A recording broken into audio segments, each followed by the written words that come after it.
할렐루야. 우리 앞뒤 좌우에 계신 분들과 함께 인사하겠습니다. 은혜와 평강이 넘칠지어다. 예. 제가 부산 지역에 집회를 갔다 왔더니 한 주간 제천에 오니까 얼마나 추운지 몰라요. 여러분 옆 사람에게 인사합니다. 엄동은 설안에 무사하시네요. 금방 올라오려고 하다 보니까 막 주방이 분주해요. 그래서 봤더니 주방에 이 설거지하는 이렇게 자동 세척기가 얼었다고 그러더라고요. 그래서 막 물을 날라서 녹이려고 하고 식사 준비를 하는 모습을 보았습니다. 우리 다시 한번 이 시대 정말 평안이 필요한 것 같은데 앞뒤 좌우에 계신 분들을 향하여 다시 한번 인사하겠습니다. 은혜와 평강이 넘칠지어다. 아멘. 갖가지 재앙이 우리가 사는 세상 속에 끊이지 않는 것 같습니다.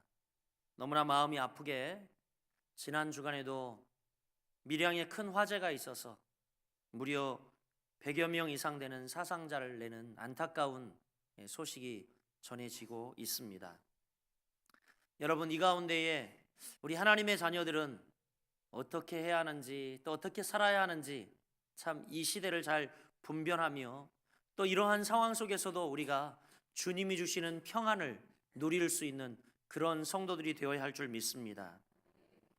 우리는 지난 시간에 이 7 나팔 재앙 중 이제 4가지 나팔 재앙이 임하는 것을 성경을 통해 보았습니다. 첫째 나팔이 불려지자 자연계에 재앙이 임했고, 둘째 나팔이 불려지자 바다와 물고기에, 셋째 나팔이 불려지자 물 가운데에 물이 혼탁해져 마시지 못하게 되는, 넷째 나팔이 울려 퍼지자 이제 1월 성신이 3분의 1의 빛을 잃고 어두워지는 그런 넷째 나팔까지 우리가 보았습니다. 오늘은 이제 다섯 번째 나팔 재앙을 언급하고 있는 본문입니다. 그런데 5번째 나팔 재앙의 특징은 바로 인침을 받는 자들은 대상이 아니라는 겁니다. 인침을 받지 못한 자들에게 임하는 심판을 이야기하죠. 이것을 보면서 우리는 하나님의 자녀가 된 것을 얼마나 감사해야 하는지 모릅니다. 우리 옆 사람에게 한번 이야기합시다. 하나님 자녀 된 것이 참 감사합니다. 예수 믿는 것이 복입니다. 아멘. 여러분, 요한계시록에는 이 3가지 화가 나옵니다. 그런데 그 첫 번째 화가 오늘 바로 본문에서 다루고 있는 화가 첫 번째 화입니다. 그래서 여러분, 지난주 마지막 절이 어떻게 끝났어요? 화가 있을지다 이렇게 이야기했는데 그 중에 바로 오늘 첫 번째 화가 임하고 있죠. 오늘 여러분 본문을 통해서 주님이 우리에게 주시는 첫 번째 교훈은 뭐냐면 죽음은 끝이 아니다 라는 거예요. 우리 옆 사람에게 이야기합니다. 죽음은 끝이 아닙니다. 그런데 심지어 믿는 이들까지도 통상적으로 에이 죽음은 그만인데 뭘 이렇게 이야기를 합니다. 그런데 여러분, 절대 죽음은 끝이 아니에요. 이걸 아셔야 합니다. 오늘 본문이 그것을 말해주고 있어요. 1절 말씀에 보면 5번째 천사가 이제 나팔을 붑니다. 하늘에서 그러자 별 하나가 땅에 떨어집니다. 이 별은 익히 성경에 많이 언급하고 있는 계명성, 그리고 또 떨어진 이 별은 무엇을 상징하냐면 바로 하나님을 배반하고 하늘에서 떨어진 사탄을 상징하고 있습니다. 예수님께서도 누가복음 10장 18절에 이렇게 말씀합니다. 예수께서 이르시되 사단이 하늘로서 번개같이 떨어지는 것을 내가 보았노라. 사단이 저 하늘로서 번개같이 떨어지는 것을 주님이 친히 보았노라 라고 말씀합니다. 오늘 본문에 등장하고 있는 이 별은 하나님의 도구로 역사하는 것은 틀림없습니다. 그러나 이것은 하나님의 편이라기보다는 사단의 일을 하는 바로 타락한 천사, 하수인이라고 할 수 있습니다. 그가 맡은 일은 뭐였냐면 오늘 본문에도 비춰지고 있지만 무적행으로 사람들을 인도하는 일이에요. 무적행이 뭡니까? 한번 들어가면 빠져나올 수 없는 굴, 도저히 스스로 나올 수 없는 이 굴을 무적행이라 하죠. 사단들은 이 무적행에 갇혀 있는데 바로 그들이 맡은 일은 우리를 무적행으로 인도하는 일을 한다는 겁니다. 지옥으로 즉 인도하는 지옥의 사자다, 이렇게 이야기할 수 있죠. 그런데 여러분, 땅에 떨어진 사탄이 어떻게 됩니까? 1절 말씀을 보면 무적행의 열쇠를 받았다라고 이야기합니다. 그리고 사탄이 무적행의 열쇠를 가지고 무적행을 열 때 구멍에서 큰 이제 화덕에 연기가 올라와서 해와 공기가 어두워졌다라고 기록을 하고 있습니다. 2절의 말씀이죠.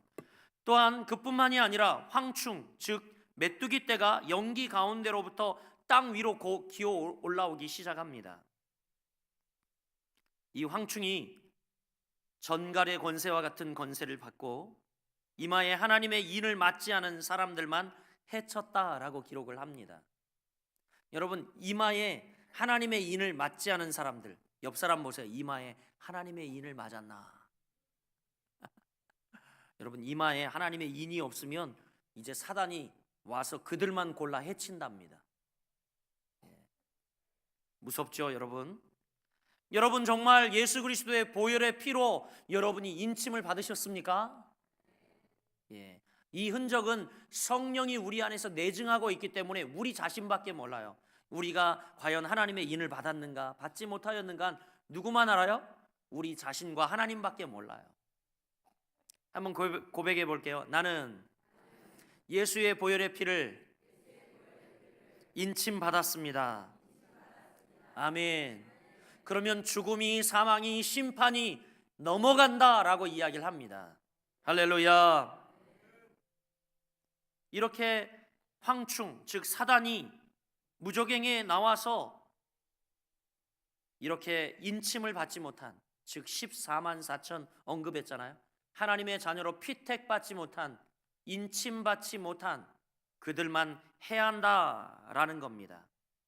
그러나 그들을 죽이지는 못하고 한시적인 기간을 상징하는 5달 동안만 괴롭게 했다라고 하는데, 그 괴로움이 죽음의 고통보다 더할 것이라 라고 이야기합니다. 죽음은 끝인데 사람들은 그러잖아요. 그리고 또 이 고통을 받는 피택받지 못한 사람들이 어떡하겠어요? 죽으면 좋겠다 그러는데 죽지 않는 거예요. 그리고 고통만 더하는 거예요. 육신의 고통 중에 최고의 고통이 죽는 고통이라고 합니다. 그러나 여러분, 죽으면 모든 것이 끝나는 게 아니에요.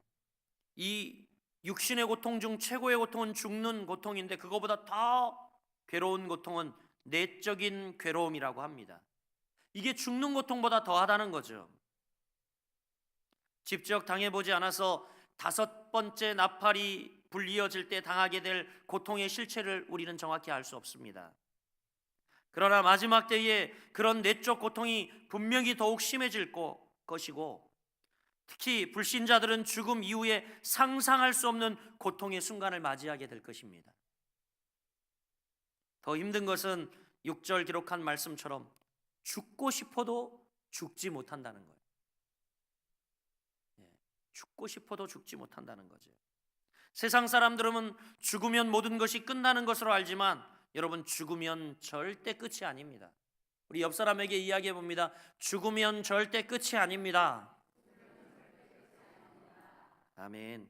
죽고 영원히 끝나는 것이라면 열심히 산 사람들 너무 억울해요. 열심히 살아서 정말 많은 것들을 남기고, 그리고 또 열심히 살아서 많은 것들을 모으고, 열심히 살아서 그렇게 부지런히 살아 많은 것들을 남긴 사람이 순식간에 죽는다면 순식간에 그가 가지고 있던 모든 것들을 다 빼앗긴 셈이에요. 그렇지 않습니까? 반대로 나쁜 일만 하다가 사회에 빚만 남긴 사람은 죽으면 끝이에요. 그러면 죽는 순간에 그 빛이 순식간에 다 탕감을 받는 순간입니다. 결국 여러분, 죽으면 끝이라는 생각이 가장 불의의 원인이 된다고 합니다. 죽으면 땡인데 죽으면 끝인데 그래서 세상 사람들이 그러는 거예요. 너 죽고 나 죽자 이러는 거예요. 너 죽고 나 죽자. 죽으면 끝이라는 거죠. 여러분, 그렇습니까? 아니요, 그렇지 않다라는 거예요. 죽으면 끝이 아니에요, 여러분. 여러분, 죽으면 반드시 하나님의 심판이 있는 줄 여러분 믿으시길 바랍니다. 그래서 죽는 것이 끝이 아니어야 하고, 이것은 너무나 당연한 것이고, 죽은 후에는 반드시 하나님의 심판이 있다는 것을 우리는 기억해야 합니다. 그러나 우리의 입맞은 사람들, 선택받은 하나님의 사람들은 심판과 환난을 너무 겁내지 마시길 바랍니다. 우리 옆 사람에게 이야기합니다. 심판과 환난 너무 겁내지 마세요. 겁나는 게 사실이에요, 여러분. 그러나 겁낼 필요가 없어요. 믿지 않는 자에게는 하나님의 심판의 날은 가장 무서운 날이 되겠지만, 믿는 자에게는 하나님의 심판의 날이 가장 기쁜 날이 될 것입니다. 심판의 날에 하나님은 성도가 수고하고 고생한 모든 것을 다 갚아주실 것이고, 성도가 흘린 눈물과 땀에 대해 충분히 보상을 해 주실 것을 믿습니다. 그런 의미에서 죽음은 끝이 아니어야 하고, 죽음 후에 심판은 꼭 있어야 한다라는 거죠. 믿는 자에게 죽음은 즉 새로운 삶의 시작이에요. 우리 옆 사람 축복합니다. 믿는 자에게 죽음은 새로운 시작입니다. 아멘. 여러분, 이것을 믿으셔야 합니다. 죽은 후에 우리가 약속하신 가나안 땅에 들어갈 수 있고, 죽은 후에 우리가 가나안 복지를 얻을 수 있습니다. 할렐루야. 여러분, 어제 보셨는지 모르겠지만 중국에서 동아시아 축구 대회가 있었어요. 23세 이하 청년들 축구 대회가 있었는데, 여러분도 잘 알다시피 우리나라도 참가를 했고요. 아시아 지역에 있는 모든 나라들이 참여를 했습니다. 우리나라는 안타깝게 4강까지 올라가서 3, 4위전에서 4위를 차지했어요. 그런데 어제 결승전이 벌어졌습니다. 어느 나라하고요? 베트남하고 우즈베키스탄하고. 어떻게 그렇게 잘하시는지. 맞습니다. 그런데 이 베트남이 정말 국제대회에 나가서 그렇게 좋은 성적을 한 번도 거둬본 적이 없는 거예요. 그런데 결승까지 올라갔어요. 베트남이 난리가 났습니다. 전국이 뒤집혔고요. 마치 2002년 월드컵 때 우리나라 뒤집혔듯이 베트남 전 도시가 뒤집혔어요.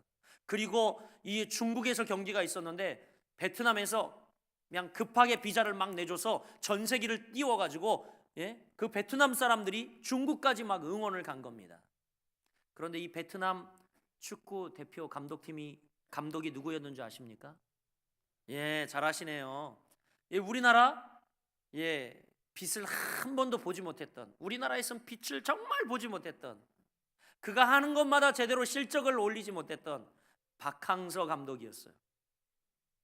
그런데 베트남 축구 대표팀을 맡아가지고 결승전까지 올라간 겁니다. 물론 안타깝게 연장 후반에 연장전까지 가는 접전을 벌려서 2대1로 졌지만, 준우승을 했지만 우승을 하지 못했는데, 이미 결승전에 올라간 그를 베트남 어떤 기업가가 7천만 원짜리 자동차를 무상으로 주겠다. 이 정도는 아무것도 아닙니다. 1억짜리 집을 그냥 무상으로 주겠다 그랬어요. 그리고 정부에서는 발표하기를 우승을 하지 못하더라도 박항서 감독에게 베트남에서 주는 제일 큰 유공훈장을 주겠다라고. 그리고 바로 그 유공훈장, 바로 최고의 훈장 바로 밑에 바로 2등 훈장을 누굴 주냐면 골키퍼 수문장에게 2등 훈장을 주겠다고 발표를 했어요. 어제 온통 베트남에 난리가 났는데, 어떤 보도가 떴냐면 이름이 박항서인 사람에게 모두 완전 프리. 베트남 전역에 식당이든 자동차든 호텔이든 뭘 하든 간에 박항서라고 하는 이름을 가진 모든 사람에게는 베트남의 모든 지역에서 다 먹는 거, 입는 거, 타는 거, 하여튼 그가 요구하는 걸 다 공짜로 주겠다고 발표를 한 거예요. 할렐루야. 이야, 여러분, 가려면 지금 이름 바꿔서 베트남 가야 돼요. 참, 이 기사를 보고 이 사건을 보면서 생각이 되어졌어요. 저렇게 무명하고 이름 없던 사람이 때와 시, 하나님이 정말 적절히 역사하시고 하나님이 적절히 운행하는 그 타이밍에 그 이름이 드러나고 인생 한 방에 역전되는구나. 바로 우리 믿음의 사람들을 이야기하는 것 같았어요. 이 이야기가.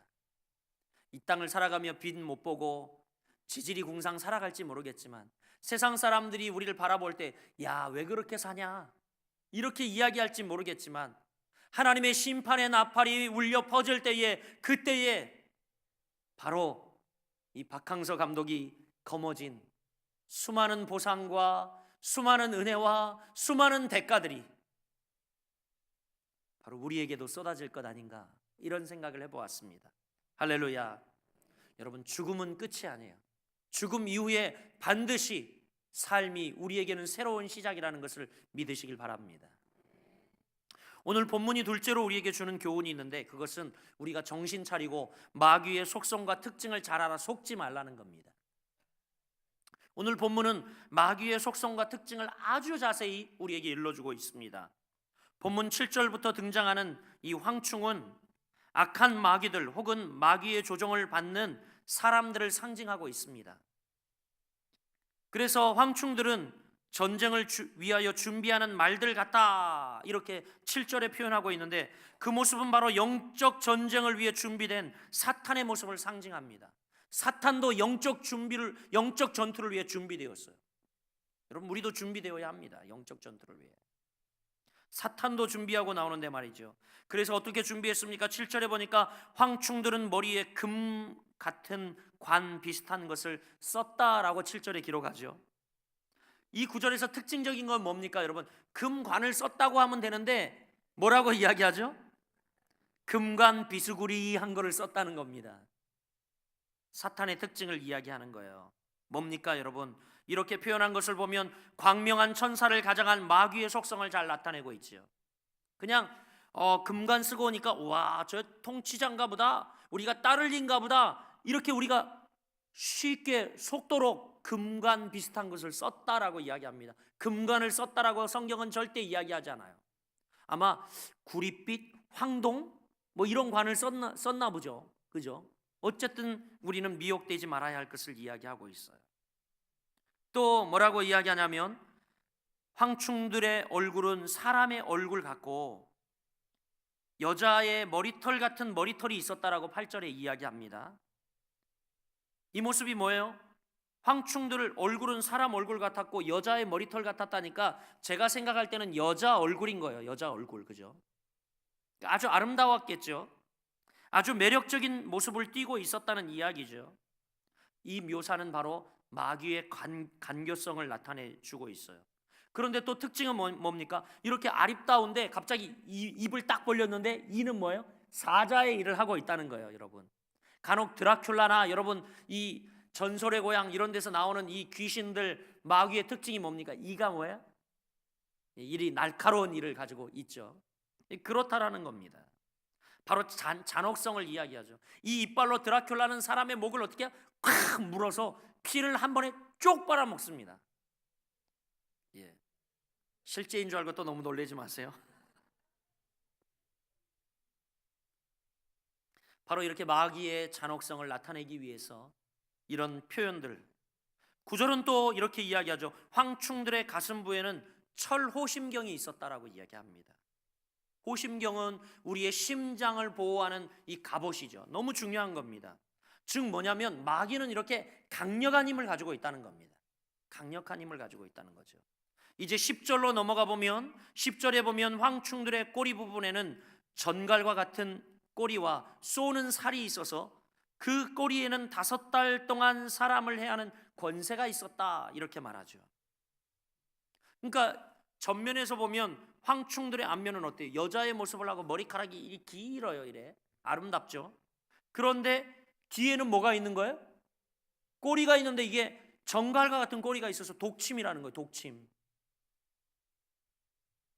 이 묘사가 뭡니까? 마귀에 사로잡힌 이단 전파자들의 모습을 잘 나타내고 있습니다. 이단이란 뭐예요? 꼬랑지가 다르다는 뜻이에요. 이단, 끝이 다르다는 뜻입니다. 그래서 이단들은 앞에서는 광명한 천사 같지만 뒤로는 독침을 숨기고 있어요. 그래서 존재하는 이단이 바로 그렇죠. 우리에게 와서 뭐 상담해 준다, 뭐 뭐 조사해 준다, 뭘 친절을 베풀고 이단에 빠진 분들이 대부분 뭐라 그러는 줄 아세요? 와, 교회에서 그런 사랑 받아보지 못했대요. 우리 회개할 일이에요. 그러니까 그들의 친절, 그들의 사랑에 너무 감복해가지고 이단인 줄 알면서도 따라가는 거예요. 그렇게 여러분 뒤에 독침을 숨기고 있죠. 마지막 순간에 어떻게 해요? 이걸로 탁 찌르는 거예요.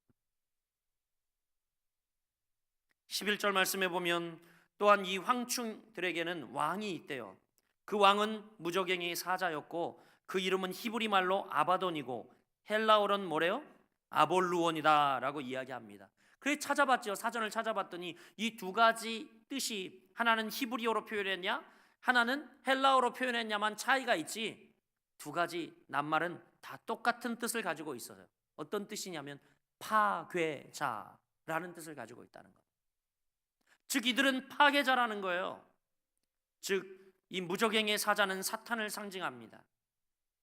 여러분, 오늘 본문에 나오는 황충에 대한 묘사를 보면 마귀가 어떤 속성을 가지고 있는지, 특징을 가지고 있는지 우리는 알 수가 있어요. 이걸 알아야 여러분 이길 수가 있습니다. 이걸 여러분 전문 용어로 뭐라 그래요? 지피지기면 백전백승이다 그러는 거죠. 마귀의 특징은 먼저 이런 특징을 가지고 있습니다. 진리를 어지럽힙니다. 이제 황충이 연기와 함께 올라오면서 해와 공기가 어두워지는 것은 귀신들이 진리를 어지럽게 하는 것을 상징합니다. 하나님은요 모든 질서의 원천이고 귀신은 모든 무질서의 원천입니다. 그래서 정당하게 확립된 질서를 깨뜨리고 어지럽히는 것이 사탄으로부터 비롯된 것이에요. 질서를 막 어지럽게 하고 질서를 깨뜨리잖아요. 교회도 막 질서를 깨뜨리고 어지럽게 해. 누가 하는 겁니까? 사단이 하는 거라니까요. 그 사람이 하는 거 아니에요. 사단이 하는 거예요. 이렇게 영적인 질서를 깨뜨립니다. 귀신이 추구하는 가장 큰 목적은 거짓 진리를 통해서 영적 질서를 파괴해버리는 거예요. 깨뜨려버리는 거예요. 그러나 여러분, 하나님이 주신 가장 위대한 목적은, 하나님의 말씀이 우리에게 하나님의 말씀을 주신 가장 위대한 목적은 뭡니까? 진리를 통해서 영적 우리가 질서를 세우는 것, 이것을 하나님이 위하여 말씀을 주신 거죠. 따라 여러분, 우리는 어떻게 해야 합니까? 입으로 소리내는 것은 최대로 줄이고, 그리고 귀로 듣는 것을 최대한 우리는 늘려야 합니다. 그리고 또한 말씀 중심적 삶을 체질화할 때에 사단의 공격에 대한 방어벽이 아주 견고해질 것입니다. 여러분, 이 원리를 명심하십시오. 뭐라고요? 말하는 거 이걸 최대한 줄이고 어떻게 해요? 듣는 것을 늘리고, 그리고 우리의 삶을 말씀 중심적 삶으로 체질을 바꿔갈 때에 사단 마귀가 우리를 꿰뚫지 못합니다. 진리를 어지럽혀요, 사단 마귀는. 또 여러분, 사단 마귀의 특징은 그러나 능력의 한계가 있다라는 겁니다. 오늘 본문에 보면 사단은 대단한 권세를 갖고 있는 것 같지만 그들이 5달 동안만 사람을 해할 수 있는 권세를 허락했다라고 이야기를 하죠. 사단은 대단한 것 같지만 능력과 시간의 제한을 받는 존재입니다. 여러분, 지금 사단이 마구 활동하며 우리를 뒤집어 놓고 이 민족을 어지럽게 하고 그들이 득세하고 그들이 잘 나가는 것 같지만 그들의 명은 제한되어 있음을 여러분 믿으시길 바랍니다. 우리의 운명을 바꿀 이는 오직 하나님밖에 없어요. 아무리 심한 사단의 공격이 있을지라도 전능하신 하나님이 대신 싸워주시고, 그리고 전능하신 하나님의 타이밍이 되면 우리 성도들은 손가락 하나 다치지 않고 승리할 줄 믿으시길 바랍니다. 할렐루야. 사단의 특징 또 하나는 속임수의 천재라는 겁니다. 속임수의 천재. 사단은 사람이 아니면서 사람 모양을 하고 미혹하고 다닌다고 말씀했죠. 그러므로 여러분, 우리도 마찬가지 사람의 겉모습만을 보고 미혹되지 말고, 특히 사람의 화려한 말이나 능력과 은사를 자랑하는 여러분, 이런 것에 특히 주의하십시오. 화려한 능력이나 은사를 자랑하는 그들의 삶에서 주님의 향기가 도저히 느껴지지 않는다는 사실을 아는 데에 여러분, 탁월하지 않은 분들도 누구나 알 수 있어요. 그래서 여러분, 우리는 분명히 성경이 말하는 소리를 들어야 합니다. 열매로 그들을 알지니 라고 그랬어요. 열매로. 여들어 여러분의 삶이 하나님께 붙들려 있다면 정말 하나님이 원하시는 선한 열매들을 낼 것입니다. 그런데 어떤 이들은 같이 신앙생활하지만 사단에게 붙들려 있는 이들이 있어요. 그래서 그가 하는 말, 행동, 뭘 냅니까? 어떤 열매를 냅니까? 사단의 열매를 내며 여러분 썩은 냄새만 풍깁니다. 우리 옆 사람 냄새 맡아보세요. 어떤 냄새가 나세요? 할렐루야. 사람들은 착각합니다. 사탄하면 머리 풀어 헤치고 입에는 피 칠칠 흘리며 처녀 귀신 같은 모습을 연상하죠. 그리고 귀신은 징그럽고 시커멓고 무섭고 까맣게 생겼다고 여깁니다. 절대 아니에요, 여러분. 절대 아니에요. 사단은 광명한 천사의 모습을 하고 우리들에게 가장하고 나타나 변신술과 속임수의 천재입니다. 결국 여러분, 말을 듣고 판단하지 말고 삶을 살펴보고 판단하는 여러분들이 되시길 주의 이름으로 축복합니다. 어느 목사님께서 가게 살림이 좀 어려워져서 사모님과 논의를 했다고 합니다. 여보, 우리 살림이 좀 어려워졌으니까 당분간 우리 옷 사는 거랑 외식하는 거 자제합시다. 두 분이 약속을 하셨대요. 그런데 어느 날 목사님이 신방 갔다 왔더니 사모님이 딱 보기에도 명품 아주 좋은 옷을 쫙 빼입고 있더라는 겁니다. 그래서 목사님이 깜짝 놀랐어요. 여보, 이게 어디서 난 거요? 그랬더니 글쎄 내가 백화점 앞을 지나가는데 그냥 신상이 나왔는데 그냥 내가 그 유혹을. 그랬더니 목사님이 그러시더래요. 여보, 그때 우리가 배운 바가 있지 않소? 사탄이 우리에게 그렇게 마음에 유혹할 때 어떻게 해야 하오? 예수님처럼 사단아 뒤로 물러가라 이렇게 선포해야 되지 않겠소? 그래서 사모님이 그러더래요. 여보, 해봤어. 내가 사탄을 향해 사단아 뒤로 물러서라 그랬더니 사단이 여보 내 뒤에 와서 야 뒤태가 더 지기는데 그러더라는 거예요. 그래서 사고 말았다는 거예요. 여러분, 사탄은요 이렇게 속임수의 천재입니다. 지금 이 유머 같고 농담 이야기 같지만 사단의 전략은 사실 이보다 더 높죠. 사랑하는 여러분, 절대 미혹되지 않으려면 주의 말씀에 꽉 붙들려 있어야 할 줄 믿습니다. 또 여러분, 본문에 나오는 이 사단 마귀의 특징, 진리를 어지럽히고 능력의 한계가 있고 속임수의 천재라고 이야기했는데 마지막에 보니까 사탄은 또 계급이 있더라고요. 계층이 있더라고요. 사탄에게도 왕이 있어요. 11절 말씀에 등장하죠.